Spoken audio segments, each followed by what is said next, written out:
Diduga dipicu aktivitas tambang batu bara, terjadi tanah longsor yang mengakibatkan warga khawatir. Pasalnya lokasi tambang hanya berjarak belasan meter dari pemukiman warga. Bahkan bangsal bata usaha milik warga ikut tergerus terbawa longsor. Warga desa Kertadewa, Kecamatan Talang Ubi, Kabupaten Pali takut dan cemas akibat terjadinya longsor di dekat rumah mereka. Bahkan longsor juga telah menggerus tempat usaha mereka yang berupa bangsal bata.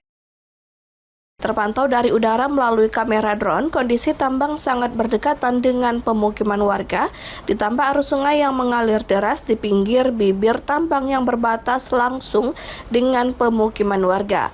Akibatnya tanah di sekitar terus tergerus dan mulai retak-retak. Warga mengaku keberadaan tambang batubara ini tidak ada manfaatnya bagi mereka. Kami merugikan. Inilah dampaknya baru terasa sekarang. Kalau kami ini bukan cari ngetoknya, cuma beli debunya, Bay. Debu nah, ya? Itu, Bay, ya. Bikin khawatir ya? Khawatir, cemas, yo. Nah, sekarang ini kan merugikan. Usaha rusak. Mau ngapa-ngapain nggak bisa.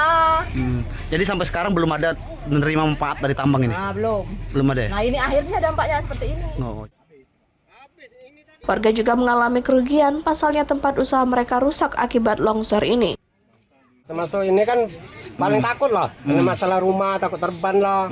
Ini kan terbukti bansal habis satu. Nah ini kan lo tamu tinggal dewek kan masih terus. Takut lah kami dengan masalah bencana ini kan.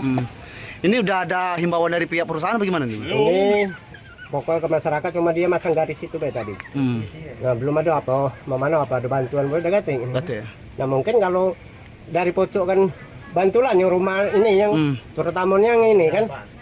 Apa bisa dibantu kan? Itu harapan kami. Jadi takut ya di sini? Ya takut lah.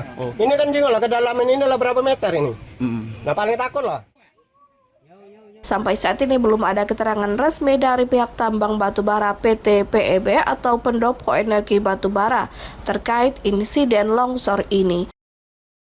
Dari Pali, Bisron Silvana iNews melaporkan.